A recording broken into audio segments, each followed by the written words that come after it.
Can you hear me?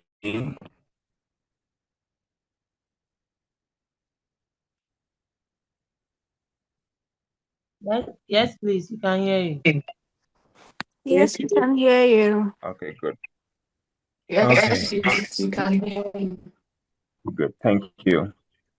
Welcome to your first semester in Garden City University. My name is Christian. I'll be taking you through pharmacology and research methods this semester. So I'm meeting you today for pharmacology. I'll meet you tomorrow morning for research methods. Pharmacology. This is not your first time encountering pharmacology. You've encountered it before, but most of you don't really like pharmacology. I don't know why, but it's a nice course, and I will try to make it as fun as possible this semester so that you will enjoy the class. So that you will enjoy the class. So without wasting much time, let's get this vehicle moving. Pharmacology. Why is it important for you to study pharmacology? What are the objectives of this class? The objective of this class is to introduce you to the concept of pharmacology, is to help assist you to appreciate why it's important to study pharmacology, and also to help you, the student, understand the role that pharmacology plays in your midwifery practice. I am not a midwife. I am a pharmacist. So my work is mostly drugs. My work is mostly drugs. But I know the role that pharmacology has in pharmacy practice. But you should also get to appreciate the role pharmacology plays in midwifery practice. For you, your primary client is the pregnant woman. For you, your primary client is the pregnant woman. So you must always ensure that the medications you are giving to the pregnant woman, are they safe for her, and are they also safe for the baby? Are they safe for her, and they also safe for the baby? Unlike the nurses, they only get to worry about one client. But you, right from conception, even during the preconception phase, you are thinking about both the mother and the unborn child, because there are certain medications that are not supposed to get to the unborn baby because they might be teratogenic. So you have two troubles to think of, both the mother and the baby. You have two troubles to think of. So whenever you're giving medications to a pregnant woman, you're wondering what is the possible effect on the baby. So your primary client is the pregnant woman and her baby. And you know that pregnant women are always on medications. Some of them are hypertensives, so they will be on the antihypertensive. Some of them are diabetic. You must find a way of managing it for them. Some of them are also on other routine drugs, the multivitamins, the iron supplements, the periodic intake of the sulfadoxine pyrimethamine. All these are medications the pregnant women are on. And then most often you even help administer it to them routinely. So you must know what these drugs do, how they work, and their safety in pregnant women. So what is pharmacology? How do we define pharmacology? Pharmacology is simply defined as the effects drugs have on the function of living systems. It is simply defined as the effect drugs have on the function of living systems. And then the word pharmacology is derived from two Greek words. The first Greek word it is derived from is what we call pharmakon. Pharmakon means drug or poison. And the second Greek word is what we call logia. Logia meaning the study of. So pharmacology is basically the study of drugs or the study of poisons. Derived from two Greek words, pharmakon and logia. Pharmacology has a long history, but we have different branches of pharmacology. We have the pharmacodynamics, where we are studying how the drugs perform its function on the body. We have pharmacokinetics, where we study how the body is going to be interacting with the drug. We have pharmacotherapeutics, where we are studying how we use the drugs to treat various disease conditions. And then we have toxicology, where we study the toxic effects of substances that are taken into the body. So all of these are branches of pharmacology. And then why is it important to you? With your knowledge in pharmacology, it will help you administer medications safely. It will help you monitor patients who receive medications. It will help you provide medication information to patients. And it will help you provide appropriate advice to the patient. With your good understanding of pharmacology, you can administer medication safely to the patient. And when you're administering the medication to the patient, you would also know what to monitor for, so that you check whether the drug is working, whether the person is experiencing any toxic effects or any side effects. So you can be able to monitor that patient safely. And you can also be able to provide medication information. All those times you give people medication and tell them, don't take it with milk and egg, take it with food, take it without food. All of these are types of the medication information you are providing. What is the drug used for? How long are they supposed to take it? Etc. etc. All these are medication information that your patient needs. And without a good knowledge in pharmacology, you would not be able to give good medication information. All you'll be doing is back which most of us are already doing. If that is what you've been doing in your facility, then you have not been doing enough for your patients. So you need to go beyond 1 in the morning, 1 in the evening, and go in-depthly and discuss what the drug does for the patient, how they should take it, if they should miss a dose, how should they continue the treatment, how long is the treatment going to last, are there any drug-drug interactions, are there any drug-food interactions, if there are interactions, what should the patient do, if there are adverse effects, what should the patient do? So you should be able to give good medication information. And with a good knowledge in pharmacology, you would also be able to provide appropriate advice to the patients. So these are some of the things that a good knowledge in pharmacology would help you achieve. There are some terminologies in pharmacology that you should be aware of. These terminologies I've listed here are not exhaustive. There are so many that are in there as well, but that were not mentioned in this slide. But as we go along, I will be introducing you to more of the terminologies. But let's start with dose. Dose is the predetermined amount of a drug administered at a particular time to produce a certain degree of biological response. All these long definitions, what does it mean? The dose of a drug is the amount of the drug that the patient is taking at any particular point in time.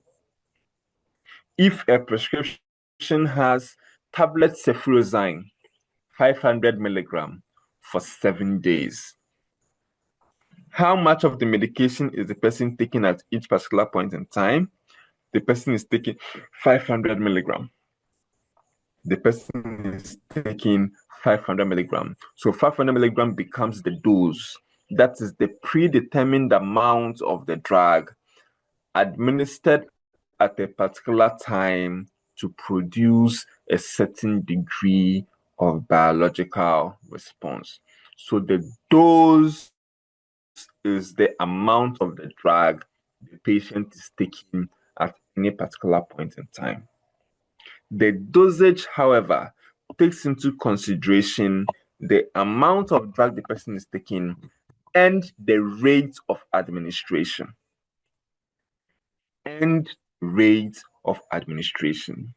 So the dosage in this my scenario is going to be 500 milligram twice daily. So we are looking at the amount and the rate of administration when we are talking about dosage. The person is on tablets paracetamol, 1 gram TID for 3 days. The dose is the 1 gram. The dosage is 1 gram 3 times daily, every 8 hours. So that is the difference between dose and dosage. Dose only considers the amount. Dosage considers the amount of the drug and the rate of administration. The dosage form is the physical manifestation of the drug. How is the medication being manifested in front of you? What does the medication look like in front of you? So we have different dosage forms. We have the tablets, we have capsules, we have syrups, we have suspensions, we have so many different dosage forms. But every dosage form contains an active ingredient, an active pharmaceutical ingredient, and excipients. When you take a tablet of paracetamol, tell me in the chat, how many milligram is paracetamol tablet? The paracetamol tablet you've been buying, how many milligram is one tablet? Tell me in the chat. 500. 600. 500. 500. I mean, type it. Type it. Don't move with your mouth. Type it. Somebody says 500 Ghana. Who is that person? 500 milligrams. Ruby says 500 Ghana. 500 Hey, milligram. Ruby. Is this where we've gotten to? 500. Okay. So, if you take one paracetamol tablet, the inscription is that it contains 500 milligram. What is it? 500 milligram of paracetamol. But if you take paracetamol tablets and you put it on a scale and you weigh that tablet, you will see that the tablet is actually weighing about 1,200 grams. 1,200 milligram. Written on it, 500 milligram. But when you put that paracetamol tablet on a scale and you weigh it, you will see that that para is weighing about 1,200 milligram. The question now is, where is the excess 700 milligram coming from? When they say paracetamol 500 milligram, what they mean is that 500 milligram out of the 1,200 milligram is pure paracetamol. So that 500 milligram of pure paracetamol, that is the active pharmaceutical ingredient. But apart from the active pharmaceutical ingredient, we have other ingredients that we add. We have other ingredients that we add to the paracetamol to make it stand. For example, I don't know if you have ever seen a tablet medication that has been in the blister for too long, and then it is now breaking inside the blister. If you have a tablet medication that is chipping or breaking apart in the blister, it either means that it was not manufactured properly or it has been shaken too many times and too forcefully.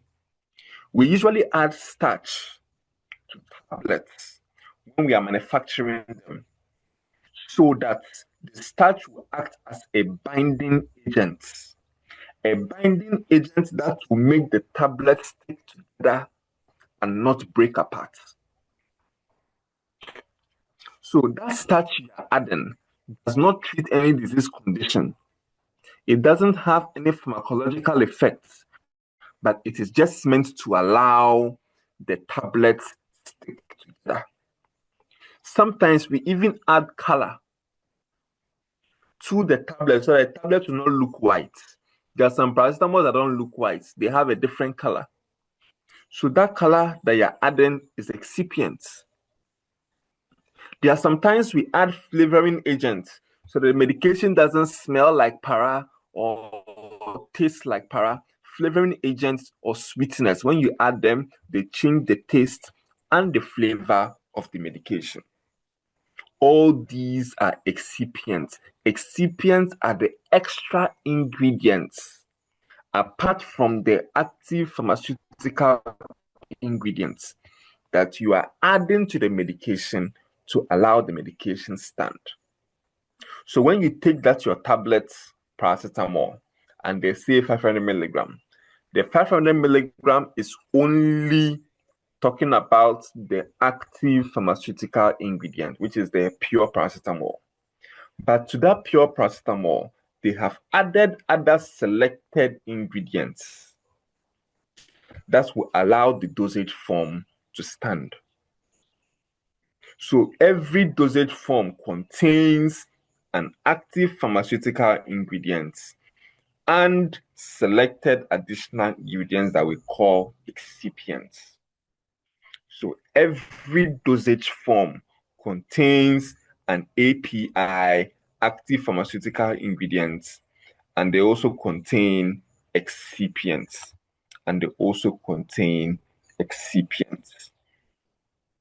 Every drug has a possibility of causing adverse effects. And adverse effects are undesirable effects that occur upon taking a drug. Adverse effects are undesirable effects that occur upon taking a drug. You've taken a drug for your headache and now your stomach is paining you. You've taken a drug for blood pressure and now your head is aching. You've taken a drug for your hypertension and now you are coughing profusely and you are feeling dizzy. All these are adverse effects. They are undesirable effects that occur when you've taken a drug. We also have something we call a teratogen. Teratogen are drugs or substances that have the ability to cross the placental barrier and affect the development of a fetus. A teratogen is a drug or a substance that has the ability to cross the placental barrier and affect the development of a fetus, resulting in deformity, resulting in deformities. So that is what we call a teratogen. That is what we call a teratogen. So teratogenic drugs are supposed to be avoided during pregnancy. They are supposed to be avoided during pregnancy. If you have listened to me carefully, you would have noted that I say medicine and I say drug all the time. Even in a clinical setting, we use drug or we use medicine. But what are they? And do they mean the same thing? Let's start with a broad definition. A drug or a medicine can be broadly defined as a chemical substance which, when administered to a living organism, produces a biological effect. A drug or a medicine broadly are chemical substances which, when administered to a living organism, produces a biological effect. Now, where does the difference between the two come? When we talk about drug, although a drug can produce a biological effect, we do not use drugs to treat disease conditions because they are not safe. Let me give you a classical example. We all know that cocaine is a drug. Cocaine is a drug. When you take cocaine, you don't feel any pain. When you take cocaine, you don't feel any pain. But can cocaine be used as a painkiller? No. We can't use cocaine clinically as a painkiller. Why? Because it is not safe. So although cocaine can produce a biological effect, it is not safe to be used in the treatment of disease conditions. So we classify cocaine as a drug. We classify cocaine as a drug. So technically, it is a drug, but it is not a medicine. Medicines produce biological effects, but they can also be used in treating disease conditions because they are safe for use. The diclofenac you have been taking for your headache is safe to use, and it produces a biological effect. That is why you can use it as an analgesic. That is why when you are having headache, you can use your diclofenac to treat or to reduce the pain. So medicines are safe to use, drugs are not safe to use, although both of them are able to produce biological effects. Apart from that, even the word drug comes with a negative connotation. When somebody says drug to you on a bus, you've bought a trotro, and somebody's on a phone call saying drag, drag, drag, a part of your mind is going to illicit drug. Unconsciously, a part of your mind thinks it might be illicit drug the person is talking about. But if that same person on that phone call was saying medicine, medicine, medicine, your mind would never go to any illicit substance.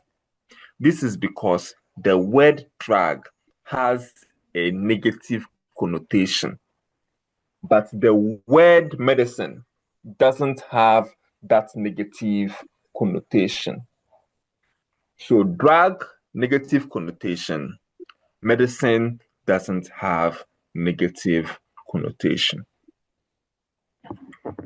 When we are developing medications, when we are developing the medication that comes to your hospital or to your facility before you administer it to a patient, that medication has undergone various processes before it comes to you. And during all those processes, it has had different names. We have three main names that are possible for any drug to have. We have the chemical name,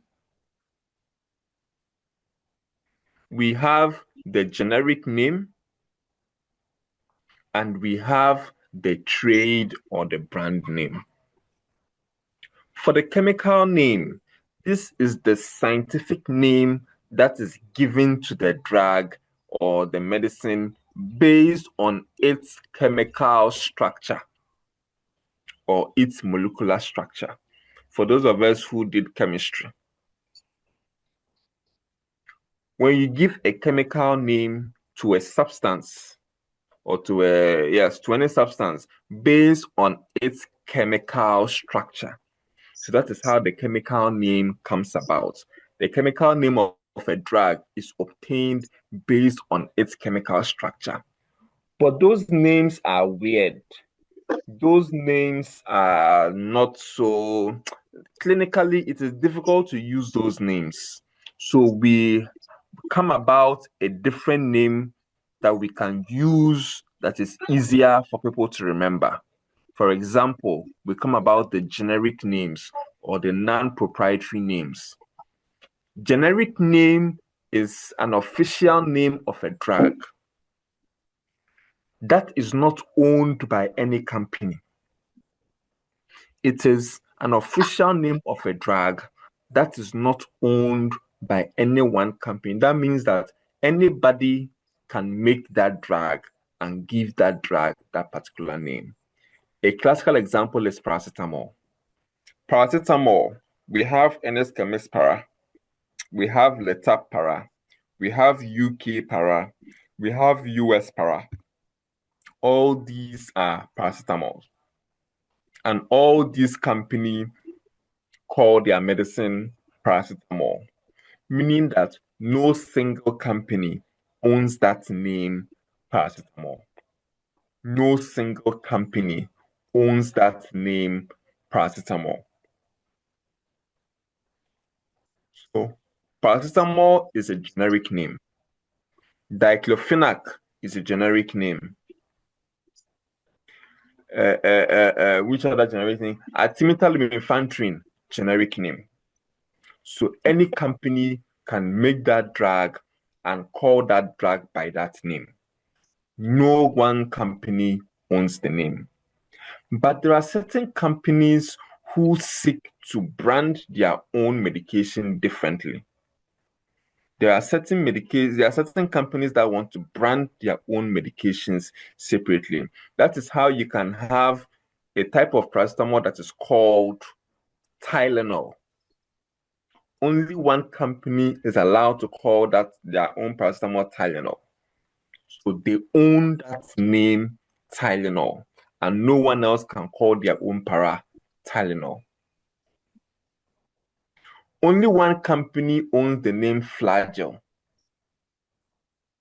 Only one company owns the name Flagyl. So Flagyl is a brand name. It belongs to a company. Septrin belongs to a company. It is a brand name. Advil belongs to a company. It's a brand name. Panadol is brand. Metagel is brand. Coatem is brand. Lufat is brand. Nefecad is brand. Aldomet is brand. Jibidol is brand. So when a company decides to call their product by a particular name, they own that brand. So that is how we come about the trade name or the brand name. So any medication can have three different names: the chemical name, the generic name, or the brand or trade name. The generic name is not owned by any company. The brand name is owned by the company that has come up with the name and that has trademarked it. But usually, in order to avoid confusion, we usually go by generic names. That is why you will not see a prescription that has written on it Metagel. They will rather write metronidazole. So most often we go by the generic names. So let's look at these medications as an example. The first medication you are seeing here is your loperamide, aka Imodium. Look at its weird chemical name. How can this chemical name be on a prescription? And then even if you can write it on a prescription, who would understand what you're talking about? Nobody will. This is the chemical name of loperamide. Loperamide is a generic name. Imodium is the brand name. For ibuprofen, this is its chemical name. 2,4-isobutyl-phenylpropanoic acid. That is its chemical name. But it has brand names like Motrin and Advil. Paracetamol, also known as acetaminophen. has this brand name, N-acetyl para-aminophenol. That is the chemical name of paracetamol. Brand name can be Tylenol. Amlodipine, this huge weird name, is the chemical name for amlodipine. But you can have a brand name like Novask. And then just look at azithromycin. Look at the weird name of azithromycin. How can this name fit on a prescription? How can this name of azithromycin fit on any prescription? By the time you are done writing 2R, 3S, 4R, the rest you've forgotten them. The rest you've forgotten them. And even if you're able to recollect, how can this fit on a prescription? And who is going to understand that this is actually azithromycin? So these chemical names are meant for those in the chemistry labs.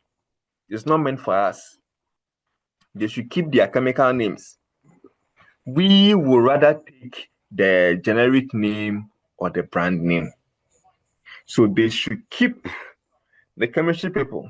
They should keep the chemical names. It is for them. It's not for us. They should keep the chemical names, and we will take our generic names and our brand names. Portia says that the clients even run away. Even your small amoxicillin clavulanic acid, they are running. And then how much more when you start giving them all these huge names? They'll disappear. Your clients will disappear. Even the small generic name, they are running. And then how much more you bring in this chemical name? So we rather take our generic and our brand names, and then we go with it. So how are the names coming out, the chemical names, how are they coming about? They're coming about because of the chemical structure.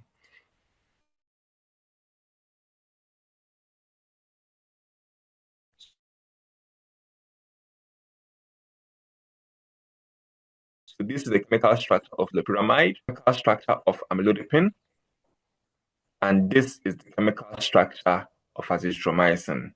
Now you understand why azithromycin has that weird chemical name. Now you understand why azithromycin has that weird chemical name, because its structure is also weird. So that is. Now let's look at how medications are developed. Let's look at the drug development process.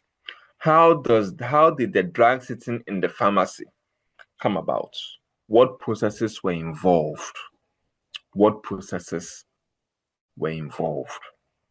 In the drug development process, we have the preclinical trials, and then we have the clinical trial. Preclinical trial means that we haven't started working, or we have not started testing the drug on human beings. Clinical trial means that we are now testing the drug on human beings. So in preclinical trial, you are testing a chemical substance, usually on animals. Do we know any plants that we use in treating disease conditions? If you know any plant you know that we use to treat disease condition, type it in the chat. Do we know any plant that we use in treating disease conditions? Comfort says aloe vera. And what do we use aloe vera to treat?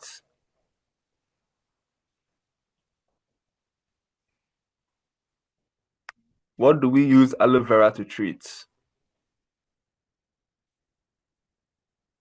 There is neem tree for malaria. Yes. What else do we use a neem tree to treat apart from malaria?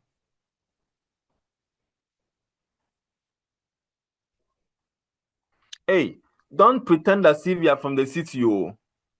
Don't pretend as if you are from the city. So go and tell me what you've been using in your houses. Most of us are from this. Don't pretend as if you're from the city. Say, I don't know. Don't pretend. Tell me what you know. Hey, my people. So let's go and see. So, aloe vera for acne, neem tree for fever, pawpaw leaves for typhoid, lemongrass for what? Neem tree also for fever. Hey, COVID. Doreen, what research did you do, Doreen? There's also hibiscus, nunum, hey, Eugenia, bitter leaf for fever, turmeric, yes, scent leaf for ulcer. Yes. All of you are correct. And those of you pretending to come from cities, if you don't know any leaves we use to treat disease conditions, be there.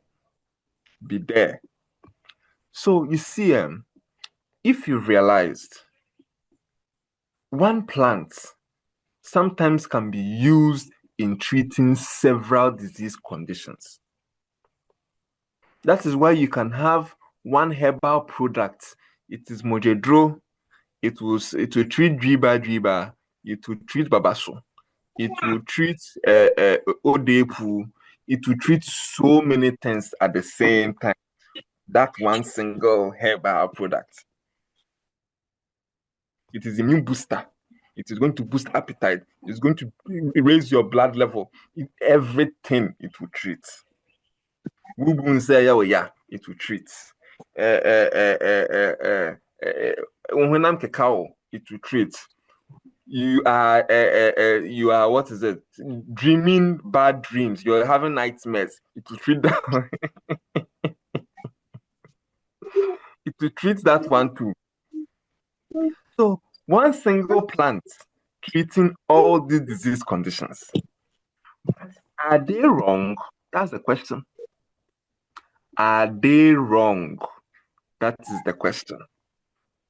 And the reality is that most often they are not wrong. Most often they are not wrong. And why are they not wrong? When we take one plant and you look inside the plant, you will see that they have different chemicals inside that plant. Different chemicals inside that plant. And each of the chemical inside the plant is effective in treating a particular disease. So you can have 100 of chemicals inside a plant, and each chemical can treat a different disease. So that should tell you that that plant can be effective in treating various disease conditions. So now let's say that I, Christian, I am trying to make a medicine that will treat malaria that has never been found before. And then all of you have told me that we can use neem tree to treat malaria. I can take the neem tree plant, maybe the leaves. I'll take the leaves. When I take the leaves, what do I do with the leaves? I will take it to the lab and extract all the chemicals from the leaf of the neem tree. After extracting the chemical through boiling, when people boil leaves, they are extracting chemicals from it. So when you are drinking the water from this water drinking is the extract. Those who put it in alcohol, they are extracting.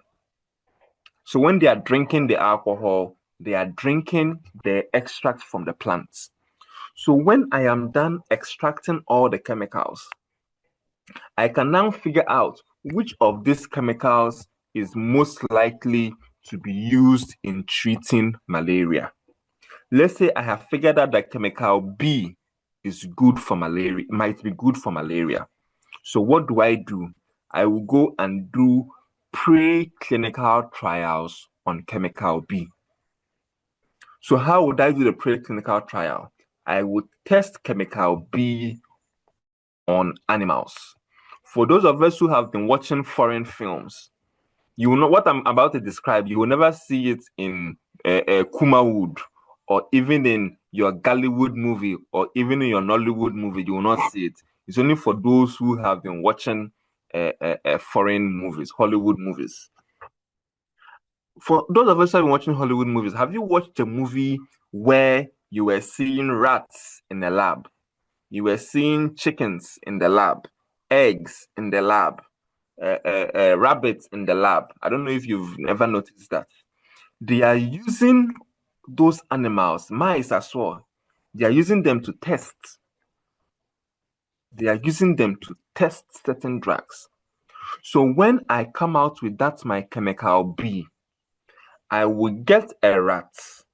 I will infect the rat with malaria, and then I will now give chemical B to the rat and check whether the chemical B is going to clear the malaria parasites from the blood of the rat. So that is a preclinical trial. So why are we doing preclinical trial? To check the efficacy of that chemical. Can that chemical be used to clear the malaria parasite in the blood of that rat? And then 2, to also check the safety of that chemical. To also check the safety of that chemical. To see whether that chemical is safe to use. Let's say I have tested chemical B, and chemical B was able to clear the malaria parasite from the rat's blood, but the rat ended up dying. Am I still allowed to test that drug on a human being?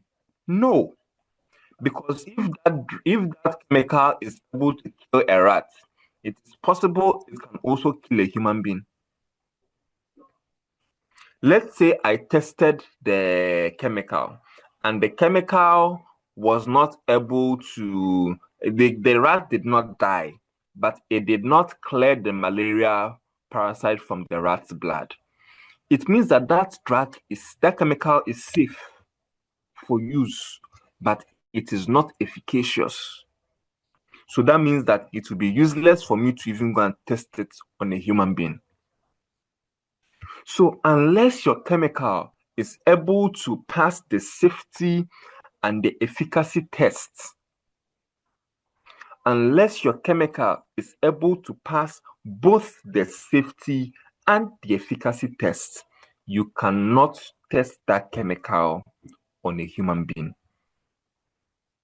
So in preclinical trials, you want to check the efficacy and the safety of the chemical. And if the chemical is able to pass these 2 tests, that is when you will go ahead and begin your clinical trials, where you are testing it on a human being. In the clinical trial phase, we have 4 different phases. We have the phase 1 clinical trial, we have phase 2 clinical trial, phase 3 clinical trial, and phase 4 clinical trial. In the phase 1 clinical trial, you are testing the chemical on healthy individuals, about 20 to 100 individuals who do not have malaria. Why are you doing this test? You are doing this test to check whether the chemical is toxic and whether the person is going to have any adverse effects. Let me give you this rationale. If you are trying to discover a medicine, would you first test the medicine on somebody who is well or somebody who is sick? You will first have to check with somebody who is well, because if somebody who is well takes that medicine and the medicine is very terrible for that person, it means that for the person who is sick, the person will die. For the person who is sick, that person will die. So you must first test the medicine on somebody who is well. You are not testing to check how well you can clear the disease from the person. No, you are checking for adverse effects and side effects. You want to check the safety. So if the well person is having issues, then the sick person will die. So you will first test the medicine or that chemical substance on 20 to 100 healthy individuals. So when you notice that, and why are you doing this? You are doing this to see what the drug is going to do to healthy tissues. So if the healthy tissues are not they're not destroyed much, if the effect you are seeing is tolerable, that is when the chemical would have passed the phase 1 and you will now graduate into phase 2. In the phase 2, that is when you recruit people who actively have malaria. Phase 1, you tested it on healthy people. Phase 2, you are testing it on people who have malaria. And why are you doing this test? To check how effective the chemical is against the disease condition. And also to check if there are going to be any adverse effects. So in the phase 1, you tested it on healthy people to check what the drug is going to do to a healthy tissue. In the phase 2, you are testing it on people who have malaria so that you will check and see whether that chemical can treat that disease condition, and also to check whether there's going to be any terrible adverse effects. So when you are done with the phase 2, testing it in about 50 to 100 individuals, I could have done phase 1 and phase 2 in Kumasi where I am living. I live in Kumasi. So I could have done phase 1 and phase 2 in only people living in Kumasi. But when it comes to phase 3, I can't do it in Kumasi alone. Why? Because when I begin to sell my medicine, I will go to Volta, I will go to Western region. I would even go to Ivory Coast, to Europe.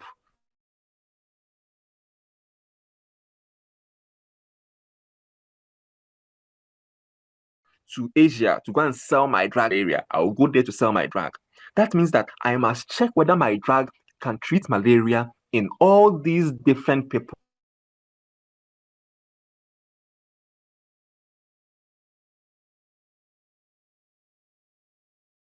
in different places. Bad for whites. There are drugs that are very good for white people but are bad for blacks. So how do we know these differences? By doing phase 3 clinical trials. So I'll recruit up to 3,000 volunteers who have the disease condition from various ethnicities. And then I will test that drug on all these people. And when I'm testing the drug on all these people, I'm trying to see whether there are regional differences in how this drug is going to perform its work. For those people who are living in Asia, will the drug work for them? Will they experience any bad effects? For those living in Africa, is the drug going to work for them? Are they going to experience any very terrible effects? If we notice that the drug is going to have terrible effects in people who are living in Asia, then I'll say that, okay, then I can only market my drug in Africa. I can only market my drug in Africa for those who are living in Africa. So in the phase 3, you are recruiting up to 3,000 people and you are testing the drug on all these people so that you will check whether your drug is effective. And this process can last for several years. Phase 3 clinical trial, it can last for several years. Then when after you are done with your phase 3, the chemical passes, FDA will now come in and say, okay, we have seen what you have made and it is good for us. Take this approval and go and start selling your drug. So FDA will come, give you approval, and you can begin to market your drug. As you are marketing your drug, your work is not done. You still have to be doing something we call pharmacovigilance.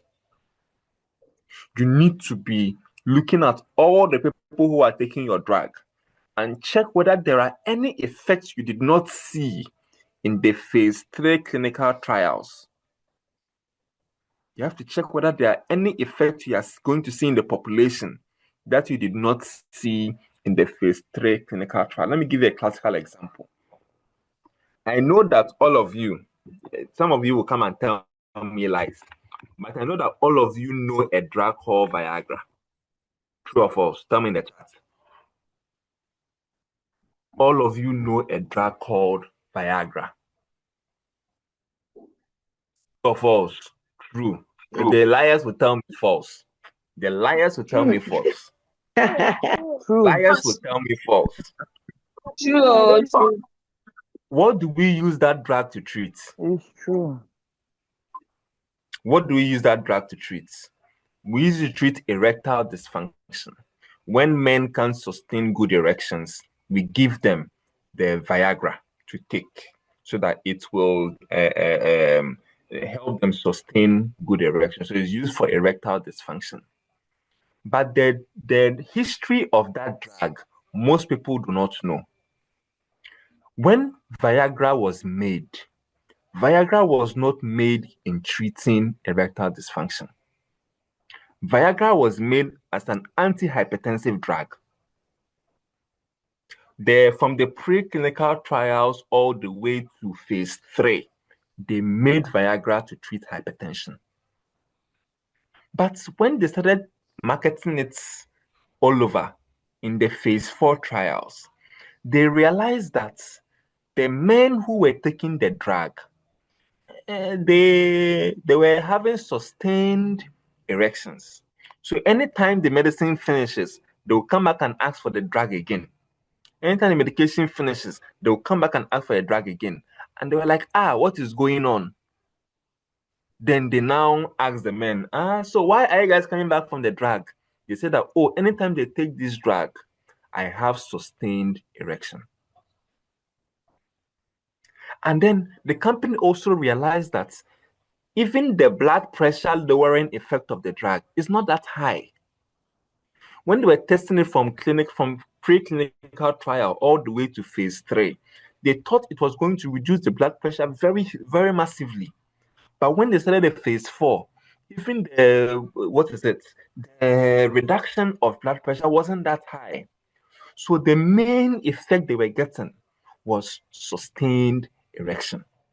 So the company now said, instead of us to scrap the medication altogether, why not us just change our marketing strategy and start marketing the drug for erectile dysfunction? And that is how your Viagra came about. So Viagra was initially made for blood pressure, for hypertension, but it has now turned into a drug for manpower. So you can undergo a preclinical trial all the way to phase 3, phase 4 clinical trial, and you will see something that will call for you to withdraw the medication entirely from the market. So that you are in phase 4 doesn't mean your work is done. You must go ahead and monitor to ensure that the drug you are selling is safe and there are no bad effects on your patients. This entire process, from preclinical trials to clinical trial phase 4, can cost billions of dollars and can even take sometimes 20 years for one medication to come out. It can take about 20 years for only one medication to come out and cost billions of dollars. Then when the medication comes out and they are pricing the medication to 5,000 cedis, then Juliet will fix her mouth and say, your drug is expensive. Your drug is expensive. Your drug is expensive. Meanwhile, they had spent billions of dollars just to come out with a drug. They spent billions of dollars just to come out with a drug. But Juliet will fix them out and say, your drug is expensive. Me, dear, I don't have that money. Oh. So when they do all these things, the drug that comes out from this process is what we call the innovator brand. And that innovator brand is mostly more expensive.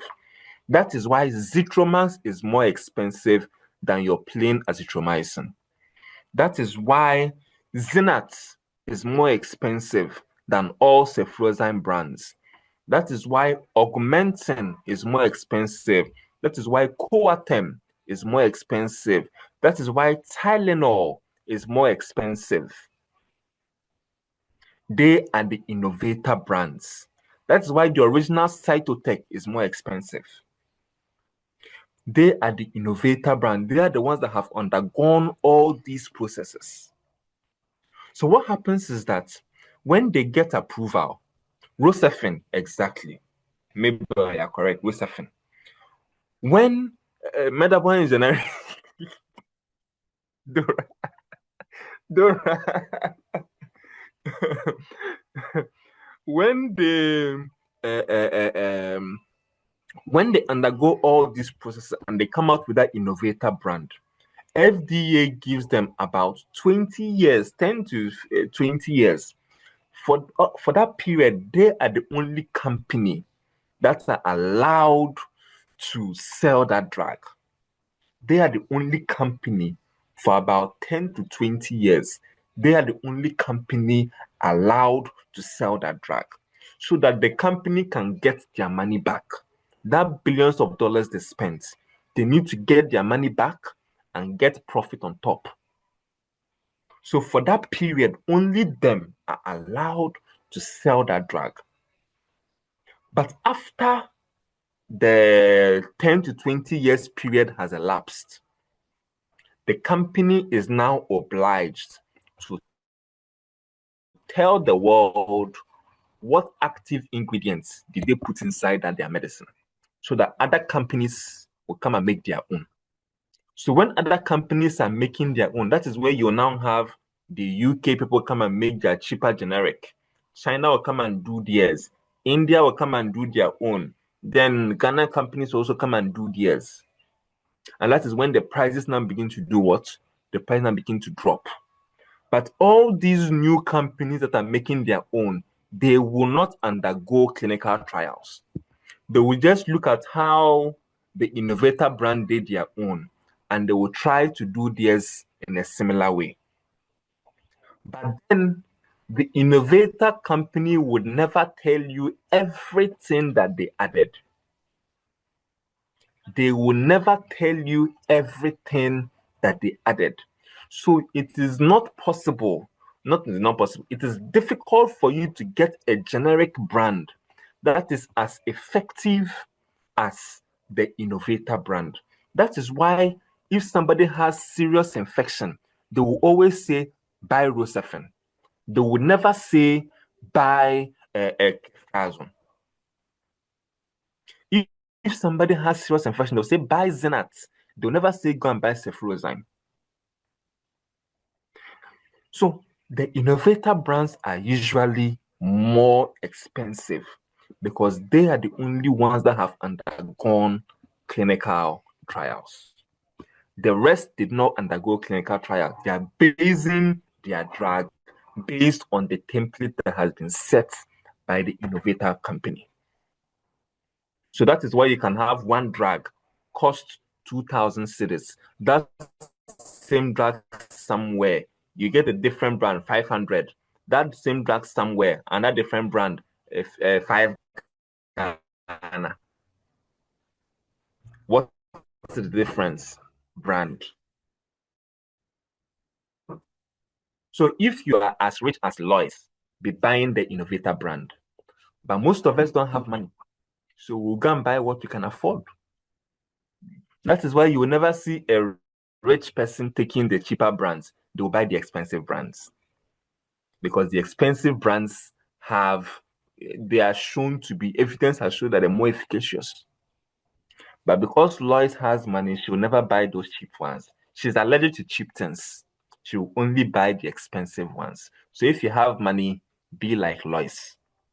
If you have money, be like Lois. But if you don't have money, stay in your lane in Abublushi. If you don't have money, stay in your lane in Abublushi.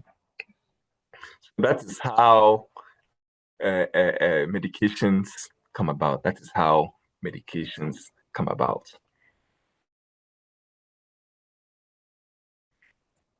So, how do we classify medications?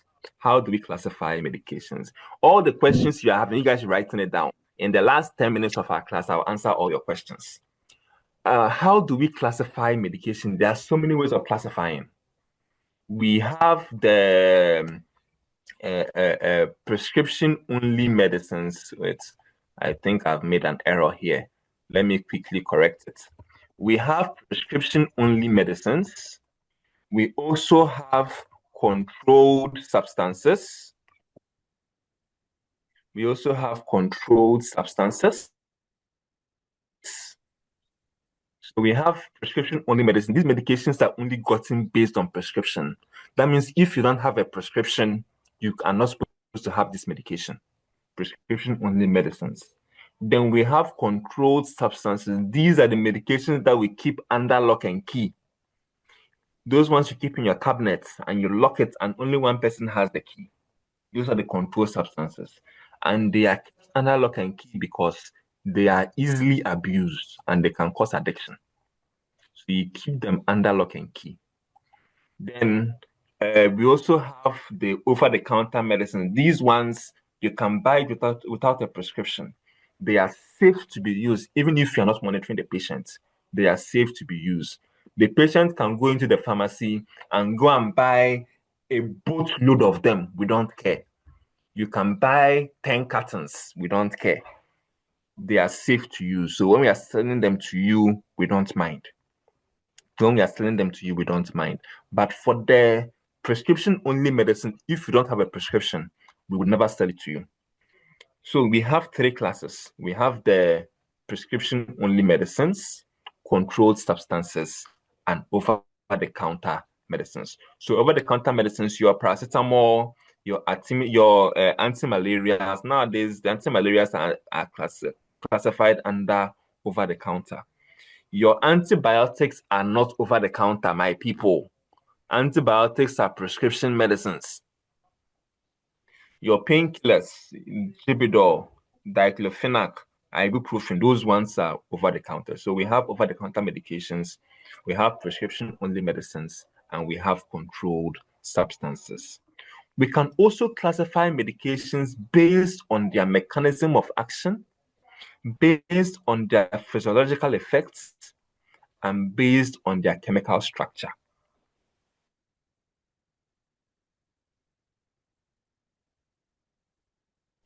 Mechanism of action means based on how they perform their work.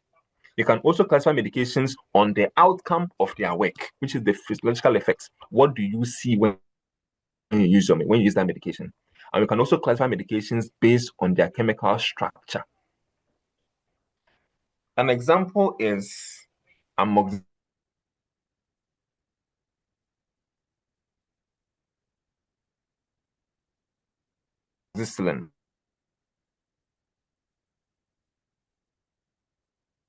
Amoxicillin has the ability, making it so it's an antibiotic.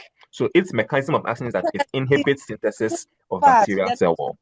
But its physiological effect is that it's an antibiotic. It kills bacteria, but it has similar structure as penicillin. So we classify it under penicillins. All these things I have said would not make sense until I move to this image. If you look on your screen, you are seeing two different substances. This is amoxicillin, and this is penicillin. Amoxicillin and penicillin. Now, if you look closely, you will see that there are similarities between amoxicillin and penicillin. For those of us who did chemistry, if you look closely, you see that this portion of amoxicillin and this portion of penicillins are the same. The parts I've circled in red, they are the same. The red circled part of amoxicillin and the red circled part of penicillins, they are the same. The only difference between these two substances is that penicillin here has an R, but amoxicillin here has this other structure, meaning that penicillin was the first penicillin antibiotic that was made. But when they changed the structure of penicillin slightly, that is when they came out with amoxicillin. So amoxicillin is a type of penicillin because they resemble each other. Amoxicillin is a type of penicillin. That is why its name is ending in cillin. So amoxicillin is a type of penicillin. Ampicillin is a type of penicillin. Cloxacillin is a type of penicillin. Flucloxacillin is a type of penicillin. That is why all their names are ending in cillin. So that is a classification based on chemical structure. Doxycycline, tetracycline, they are all under a single class. The structure of doxycycline resembles the structure of tetracycline. So you can have drugs that resemble each other in terms of structure, and all those drugs will bear similar names. Clotrimazole, itraconazole, fluconazole, all miconazole, all these antifungal agents, they resemble each other because they have similar chemical structure. So you can classify drugs based on their chemical structure. And when you have two drugs whose names are similar, you should tell you that those drugs have similar chemical structures.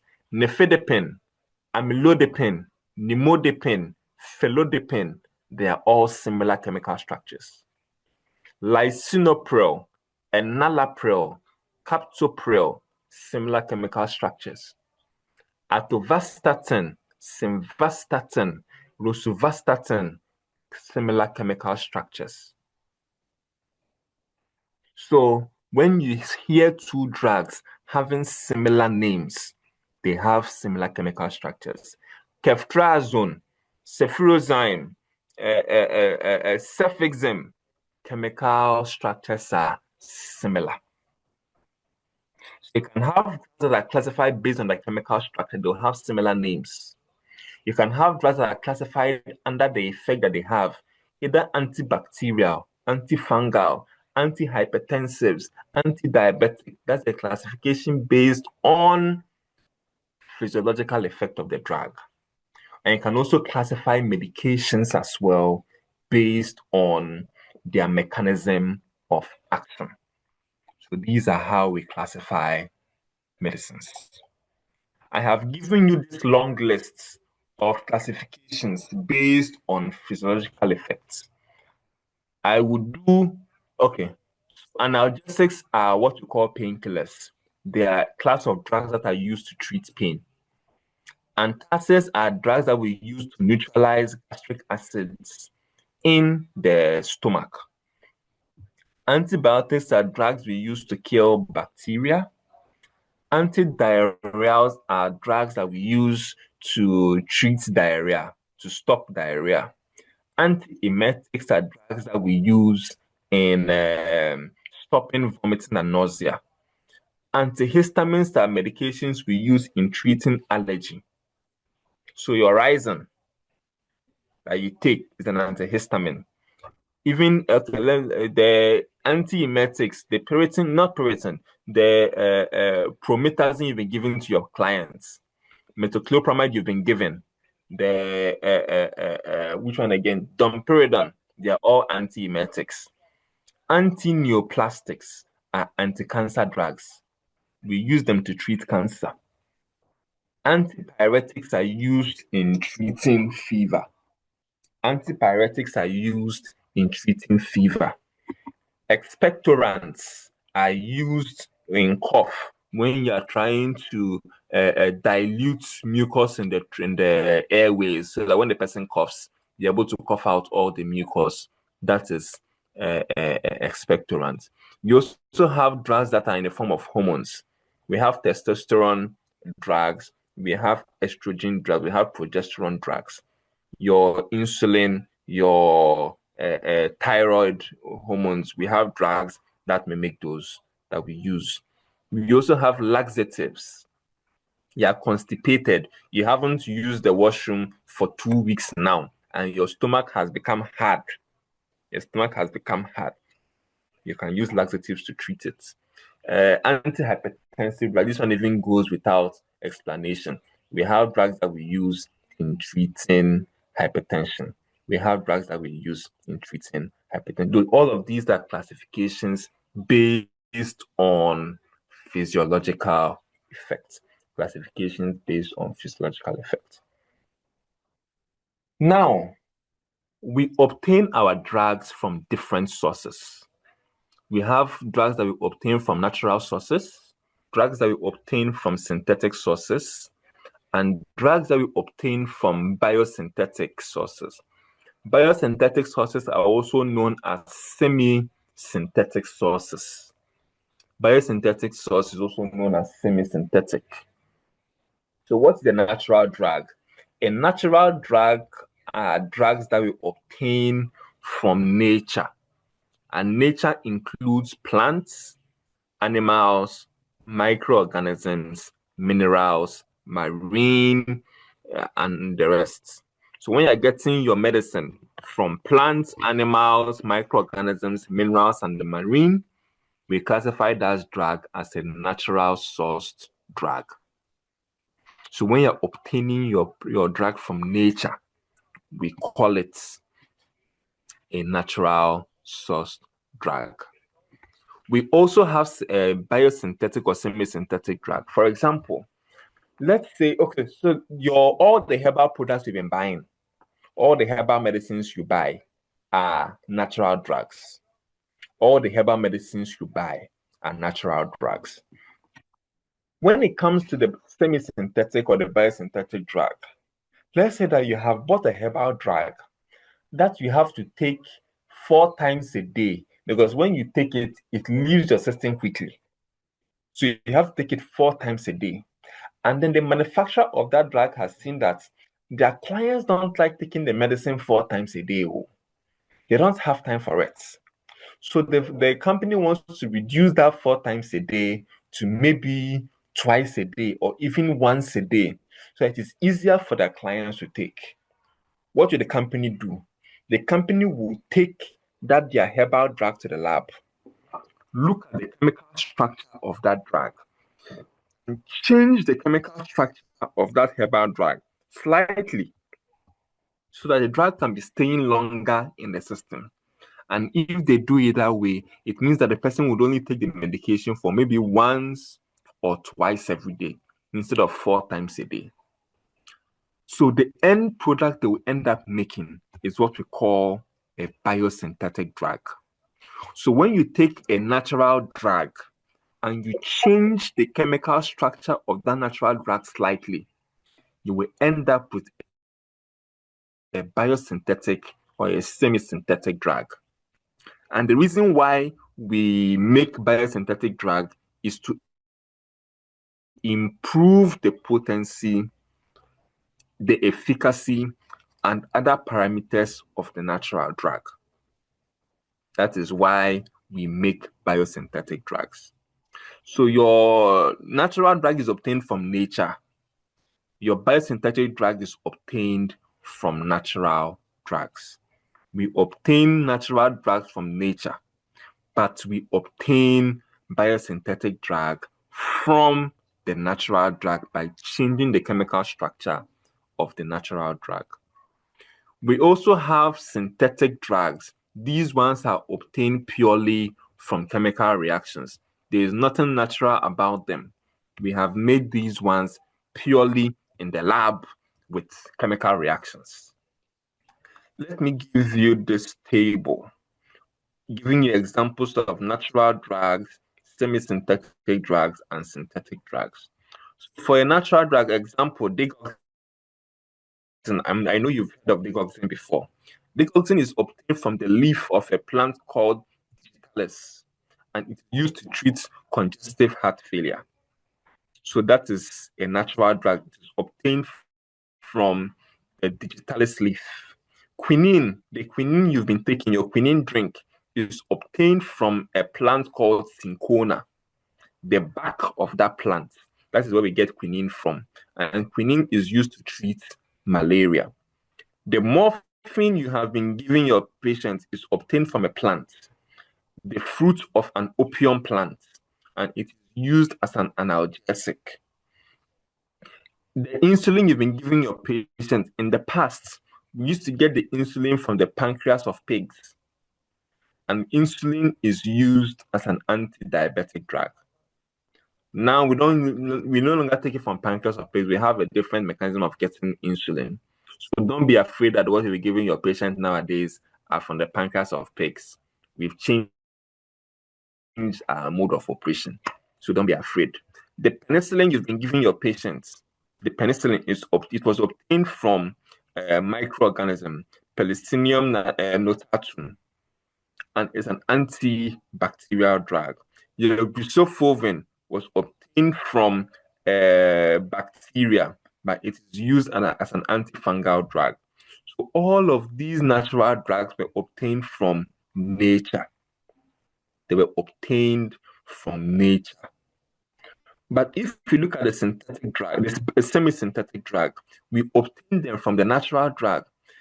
For example, if you take morphine, which is a natural drug, and you change the chemical structure of morphine slightly, you will get heroin. If you take penicillin and you change the chemical structure of penicillin slightly, you will get ampicillin or even amoxicillin. If you take codeine and you change the chemical structure of codeine slightly, you will get dihydrocodone. If you take estrogen and you change the structure slightly of estrogen, which is a natural hormone, you will get ethinyl estradiol. So your semi-synthetic drugs are obtained from natural drugs. They are obtained from natural drugs. But your synthetic drug is purely obtained from chemicals. So aspirin, prednisolone, metformin, all of these are purely chemical substances. All of these are purely obtained from chemical substances. This image is a picture of the opium fruit from which we obtain our morphine from. Now let's look at dosage forms. I've already defined dosage form before, the physical manifestation of the drug that we take. Your syrup, your capsules, your suspensions, your solutions, all of these are dosage forms. We'll discuss a lot of them, but not a lot. We'll discuss some of them. The rest will be for you to read. So, what is a solution? A solution is a dosage form. A dosage form that is a mixture of two or more components to form a single phase that is homogeneous down to the molecular level. That means that you have mixed two substances, and then the resultant mixture you are getting is like you've gotten only one substance. For example, when you take normal saline is salt mixed together with water. The end product you form is like water. It is homogeneous. It is homogeneous down to the molecular level. And even if you let it stand, it does not undergo phase separation. You never see the salt precipitating out of the water. So your solution is a mixture of two or more components to form a single phase that is homogeneous down to the molecular level, and they can be absorbed very quickly, and they cause less irritation.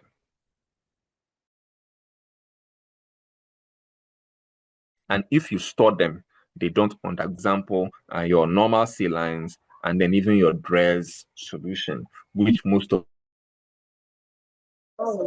you are familiar with. We also have suspension. But you see, in the solution, if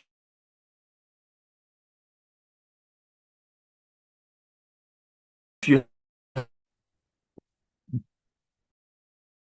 have a solid, that the solute will dissolve inside the solvent. The solute will dissolve inside the solvent. The salt will dissolve inside the water. So if you are mixing solid and liquid to form a solution, the solid must be soluble. The solid must be soluble inside the solvent. But for suspension, the solid is not soluble. If you mix the solid inside the liquid, the solid would never dissolve. So you will have a dispersion rather than a dissolution. You will have the particles of the solid suspended inside or dispersed inside the liquid. It would never dissolve. That is why your MMT, magnesium trisilicate, it never dissolves. You keep it to stand, it will always sediment. For those of you who don't know MMT, it is the drug that costs 5 cedis that you always use to treat your stomach pain. That drug that you see in pharmacies, 5 cedis, and they'll bring it out for you for your stomach issues. Your stomach is paining you, indigestion, antacid. Yes, MMT. If you let MMT, magnesium trisilicate, stand on the shelf for a long, even when you are buying it from the pharmacy, you will see that the drugs, the powder or the solid components of that drug has settled at the bottom. That's the suspension. That powder or the solid would never dissolve inside the liquid. So what you have there is a suspension. And please, when you buy a suspension and you are shaking it, okay, you have to shake before you administer. If you are shaking and it's refusing to mix, I beg of you, don't go and hit it against the wall. Don't go and hit it against a wall. Throw it away, Waketesia, throw it away. If it is not mixing, it means there's something wrong with it. Resist the temptation of hitting it against the wall. If it is not mixing, it means there's something wrong with it. So please, I beg of you, stop hitting the medication against the wall. And they'll ask you, what are you doing? Me also.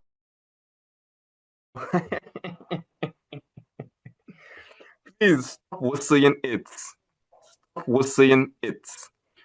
If it is not mixing, I beg of you, throw it away. So that is what we call a suspension. Upon storage, they usually settle down, but you must shake to redisperse before you can administer the medicine. We now have something we call emulsion. These emulsions are a mixture of oil and water. They are a mixture of oil and water. There are some emulsions where the water is more than the oil. And there are some emulsions where the oil is more than the water. So what they do is that they take oil, they take water, they mix the two together. After mixing the two together, they now go ahead to add the actual medication inside there sometimes. So we have two types of emulsion. We have an emulsion where the water is more than the oil. We have emulsion where the water is more than the oil, and we call that type of emulsion oil in water emulsion, meaning that the oil is inside the water.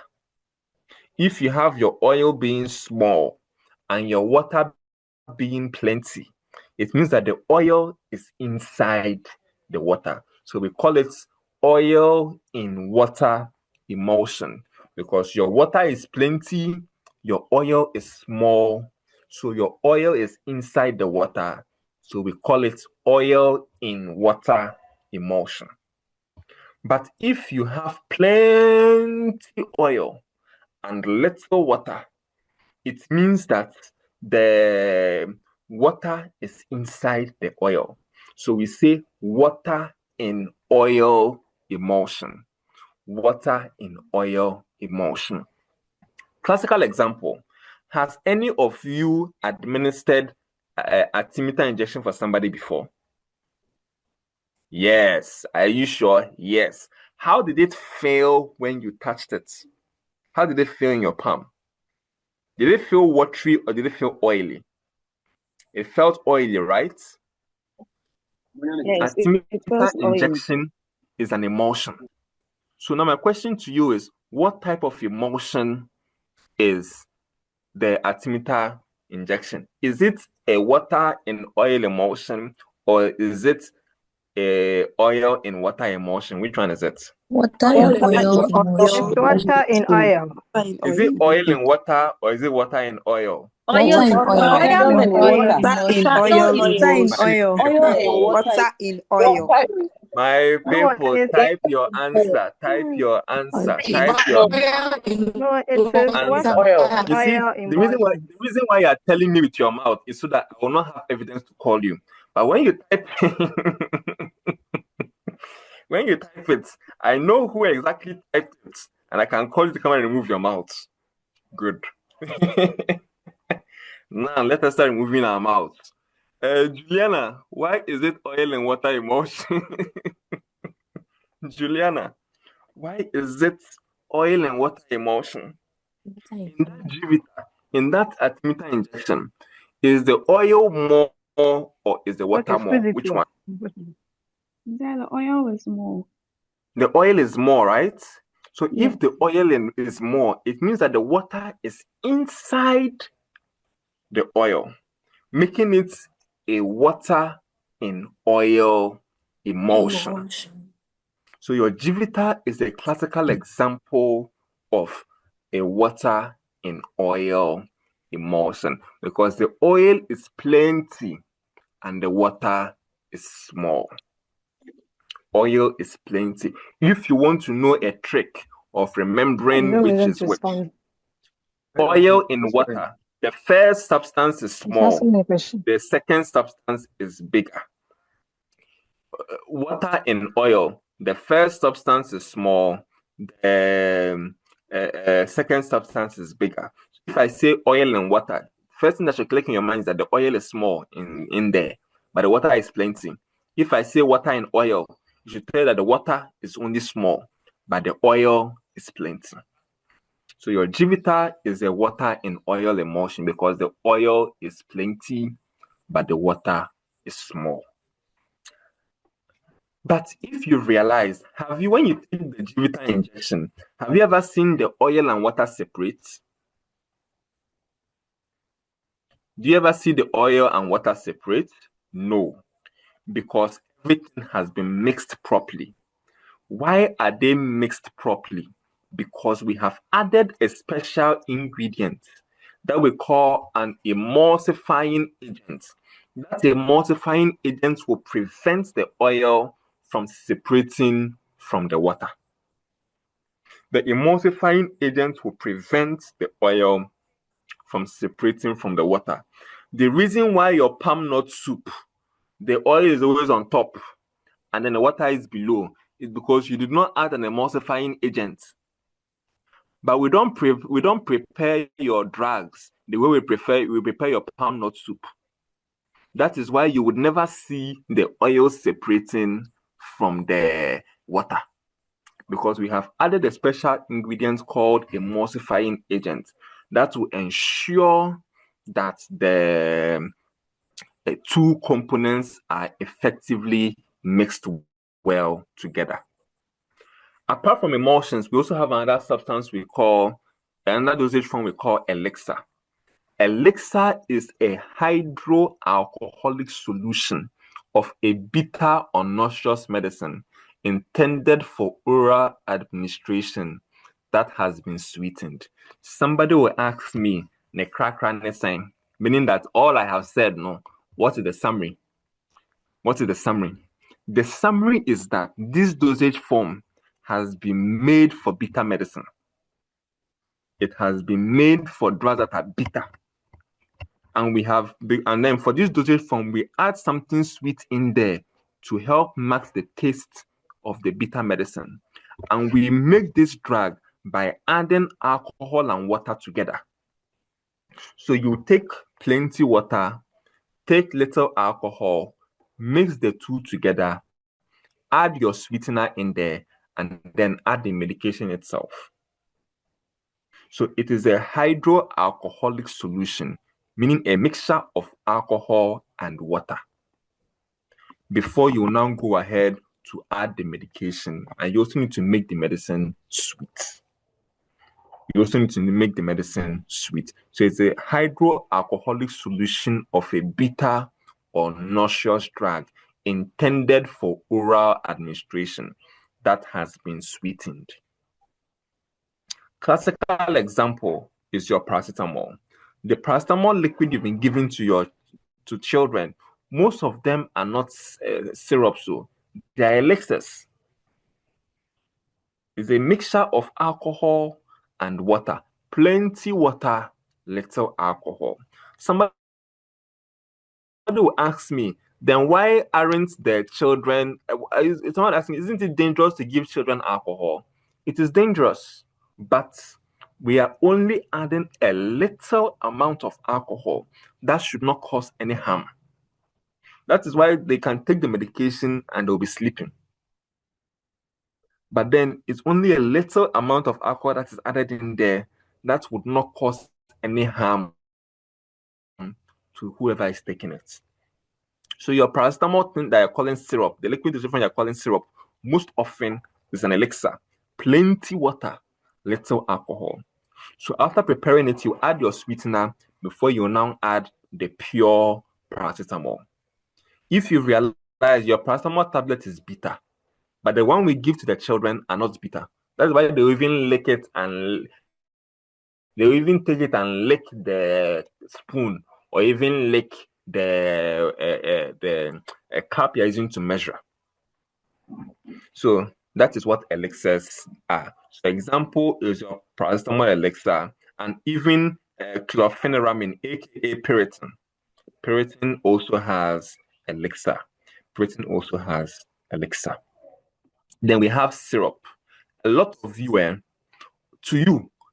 lot of diphenhydramine is different. Diphenhydramine might be different. The talent might be different. A lot of us think that every liquid dosage form that we take in our mouth is a syrup. Every liquid dosage form that we take in our mouth is syrup. That's what most of us think. Hey, what are you going to go and buy? I'm going to go and buy syrup. What they're buying is suspension, but to them, every liquid dosage form is syrup. Every liquid dosage form we take in our mouth is syrup. But that is not so.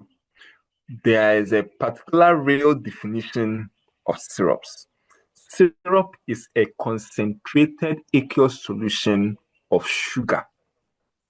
Syrup is a concentrated aqueous solution of sugar or a sugar substitute, with or without flavoring agents, and contains a water-soluble drug. All this thing I have said, what does it mean? Though some of us here are bakers. We've baked before. Me, I have not baked before, but some of you are bakers. You have baked before. And I'm sure some of you have also prepared your own syrups. And how do you prepare the syrup? You would take some amount of water. To that amount of water, you will add plenty sugar. When you add the sugar and you mix, you stir the sugar, all the sugar doesn't dissolve. So what do? You will heat the mixture so that all the sugar will dissolve. And when you are done dissolving all the sugar when you're heating, you realize that the solution you end up forming is thick and viscous.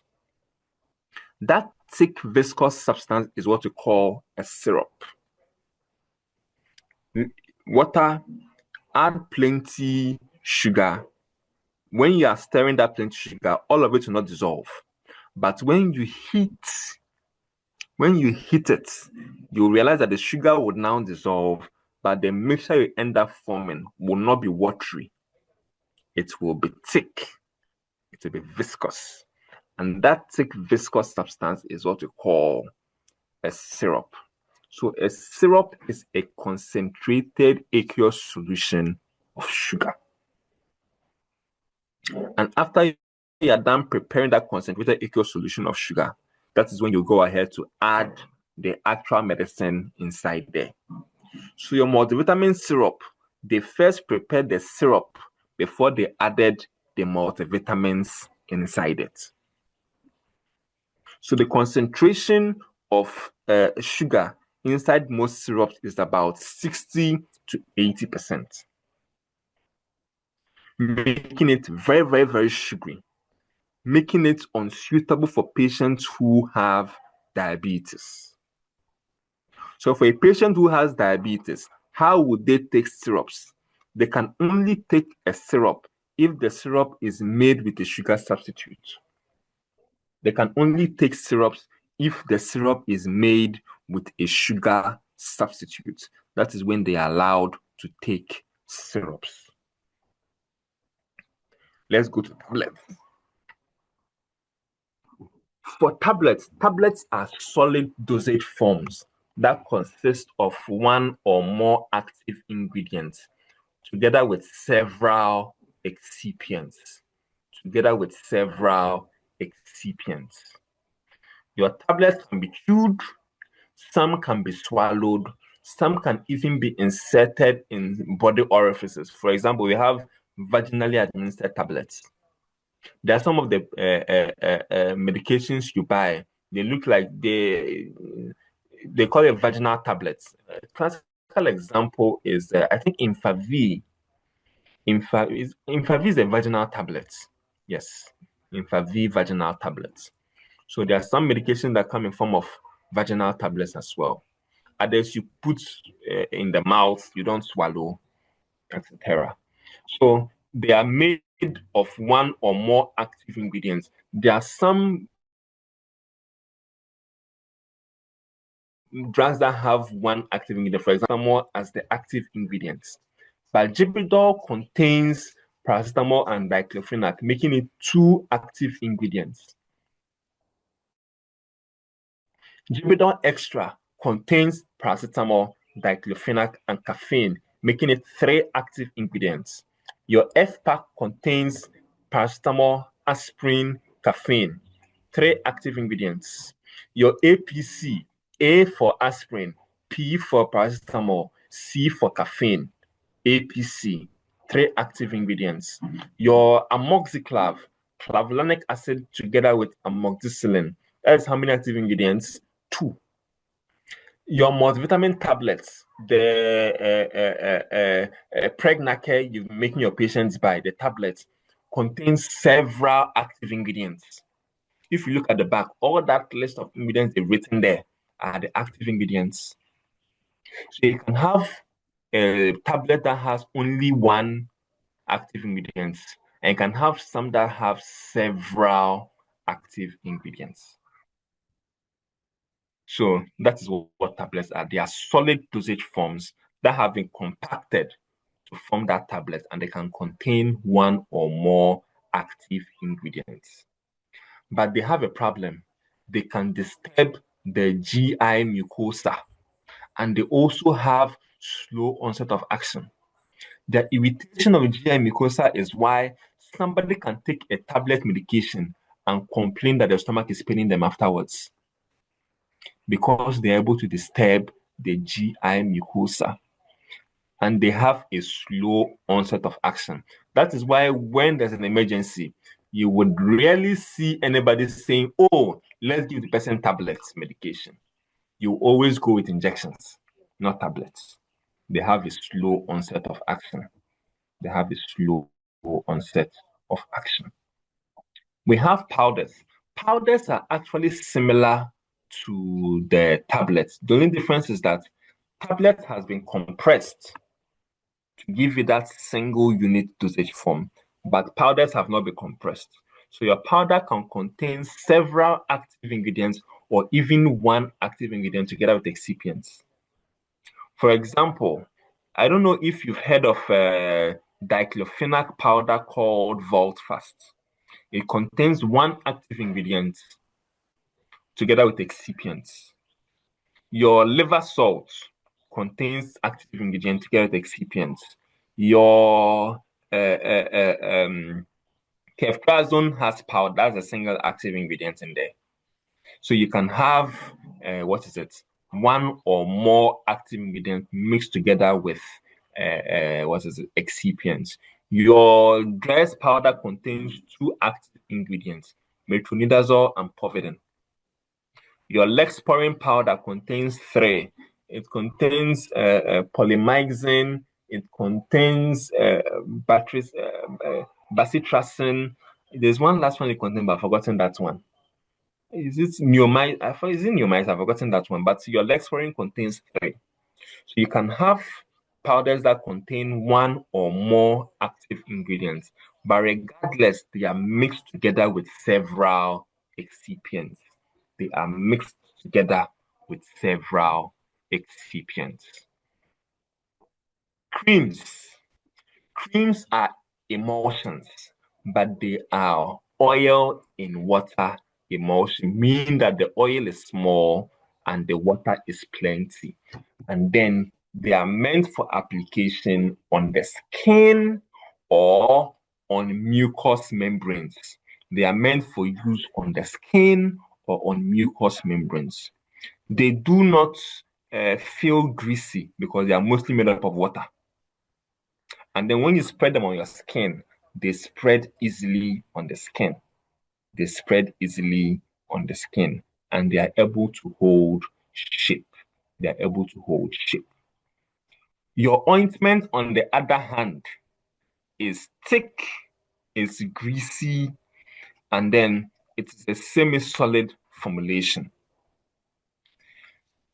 The main base of your ointment is either petroleum jelly or silicone. I don't know. What ointment do you know? We know the Male. We know the Joy. I'm mentioning all the easy ones. I'll leave the difficult ones for you. Aboniki. Aboniki. Which one else do you know? Nipa Bejedi. Hey! Amidem. Hey! Nazo. Nipa Bejedi. Akobam. Metronidazole cream.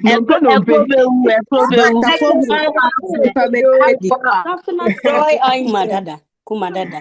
Ointment. That's Dr. why, Cote d'Ivoire. yes. Dr. Cote d'Ivoire. Hey, my people. Uniki. Sharing tools today. Now, thank you for all your lists. Now, for those that you have bought before, if you have felt some of them, there are some of them that feel smooth on the skin, and there are some of them that feels like there's sand inside it. The one that feels like there's sand inside it, it means that the drug did not dissolve inside the ointment. It was rather dispersed inside the ointment. So that ointment contains a dispersed drug, not a dissolved drug. But an ointment like Joy ointment, if you feel it against your skin, it doesn't feel gritty. It doesn't feel sandy. It feels smooth. And it is smooth because it contains a dissolved drug inside it. If you've realized, most of the bases that they use to make the ointment is usually Vaseline, aka petroleum jelly.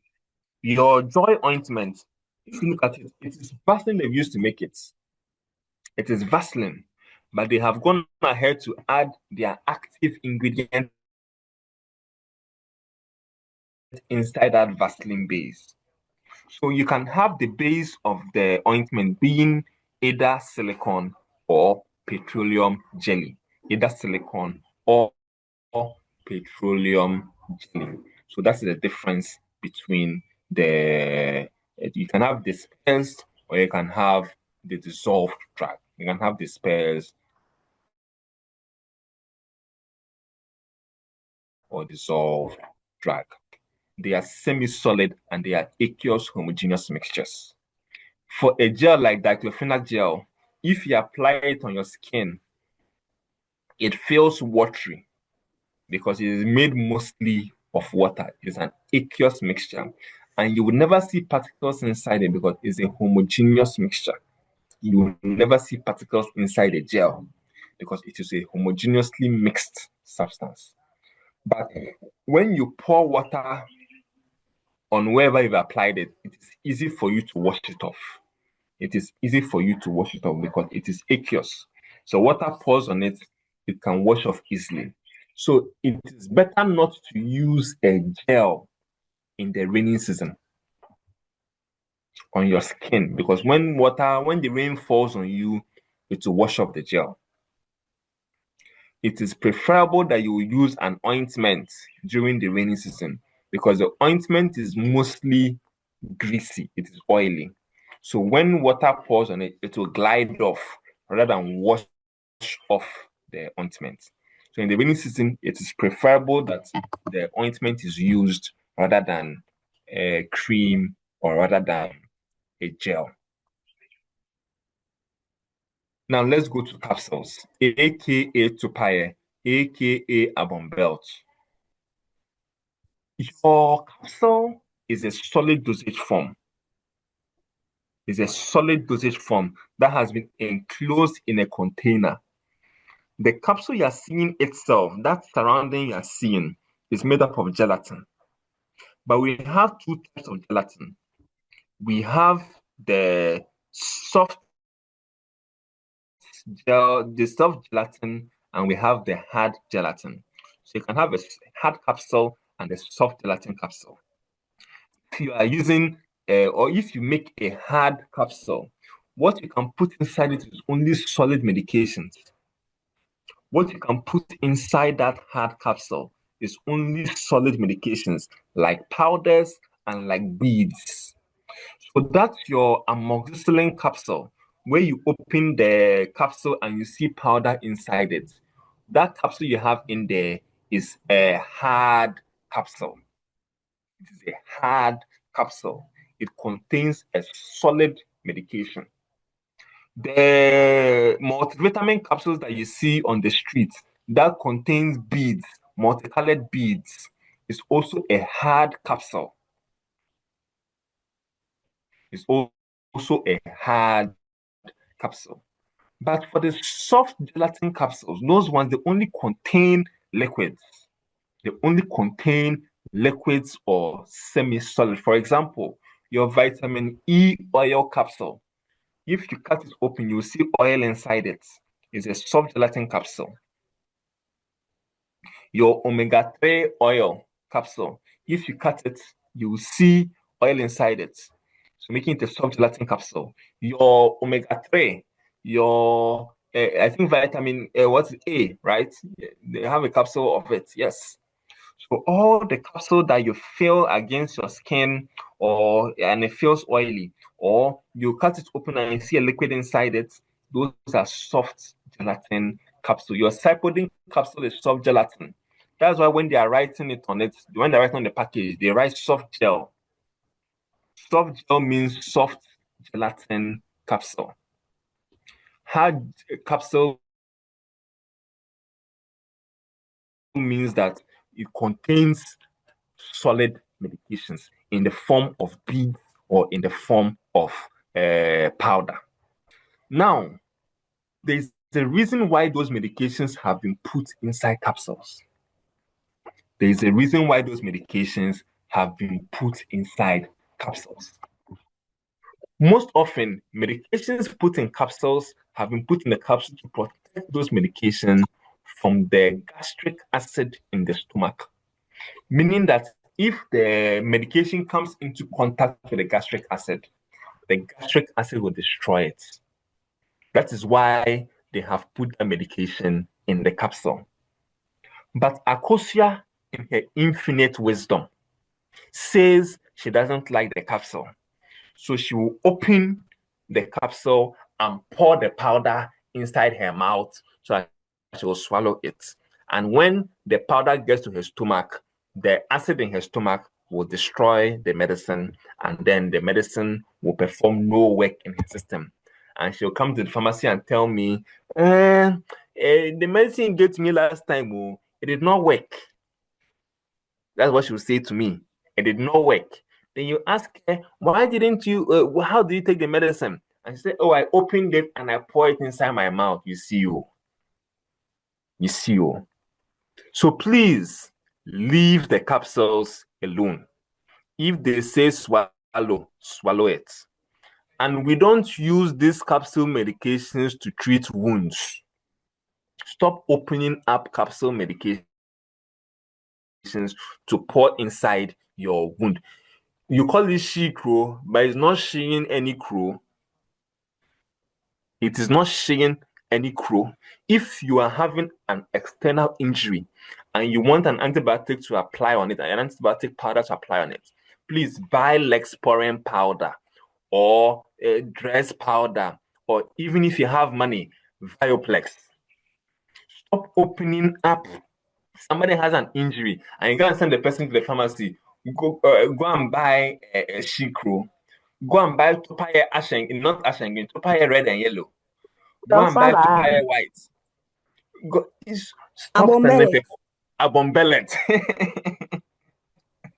Please stop it. So stop it.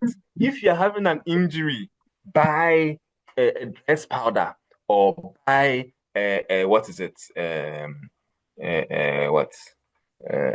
Lexporin powder. That should be good. That should be good for you.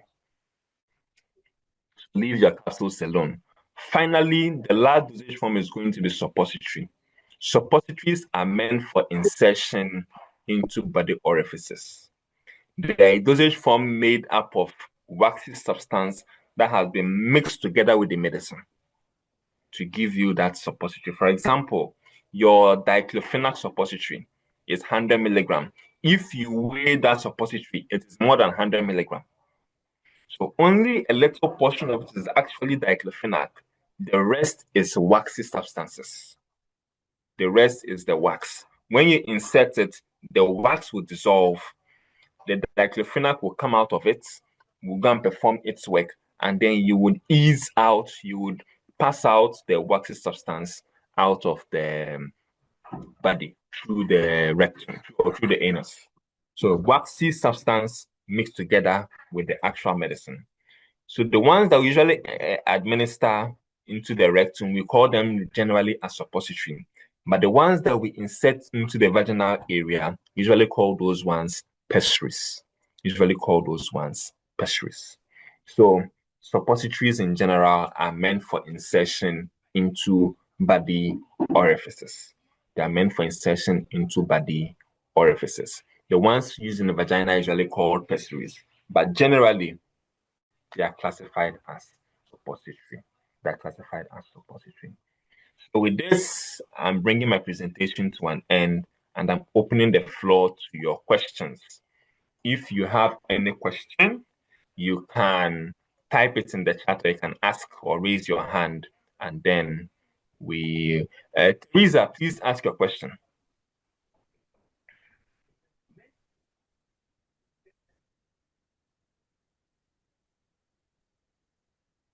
If Teresa is not ready with her question, Okay, she's not ready. Yes, what's your question? Please, my question is, this is Frida. My question is it advisable to take the broken drugs when you notice that the drug is or the medicine is broken in the blister? You've noticed that it is broken, but though it has not been expired, can you still take it? Oh, you can take it. Yes, you can take it. You can take it. It just means that whoever has been handling it has been shaking it too much. Sometimes in the transportation or in the handling, it gets shaking too much and then it hits against the walls and breaks up. So you can still take it. One last thing, please, all the reps, create a group page. Add me to it, and I'll share the slides with you so I can share it to the rest of your colleagues. Create a group page, only the reps. Add me to that group, and I'll share the slides with you. Good. Mabel, what's your question? Sir, please, thank you, but can you please explain the dispensable phase and the continuous phase for me? I didn't get that. The continuous phase. In the emulsion, the part that is, I say, oil and water emulsion means that you have small oil and plenty water. That means that the water is the continuous phase and the oil is the dispersed phase. The one that is small in volume is the dispersed phase. The one that is plenty in volume is the continuous phase. So oil and water emulsion, the oil is the dispersed phase. The water is the continuous phase. But if you have water and oil emulsion, the water is the dispersed phase and the oil is the continuous phase. So the continuous phase is the one with the plenty volume. The dispersed phase is the one that is inside the continuous phase. I hope that makes sense for you, Mabel. Yes, please. Yes, please. You're welcome. Justina.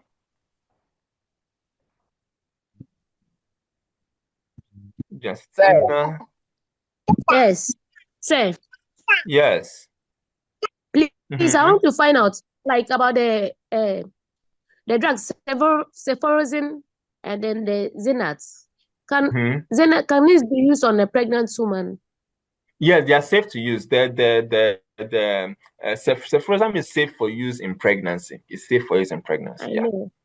Yeah, but when you were mentioning, you mentioned the Xanax as like those who can buy it and those who cannot buy it. Because that is the expensive one. Oh. That is the brand. That's the innovator brand. It's cost about 200, 300 cedis. It's very expensive. That's the best it's brand. Safe on a pregnant woman, right? Yeah, it's safe for pregnancy. Yes, it's safe in pregnancy. Yes. Thank you. Yes, it's safe. Good. Thank you. As for iPhone, I'm skipping iPhone. Next time, iPhone, come with your name. Your name is not iPhone. Julian. Yes, please. I want to find out mostly, there are some drugs. Hello, can you hear me, sir? Yes, I can hear you. Yeah, hello, sir. Yes, who is that? Sir. Yes. Yeah, ask your question. Yes, please. This is Comfort. Hello. Yes, Comfort. Ask your question. Solutions before taking. I can't hear you. Ask your question again. I couldn't hear you. Sir, this is Comfort. Yes, Comfort. Ask your question.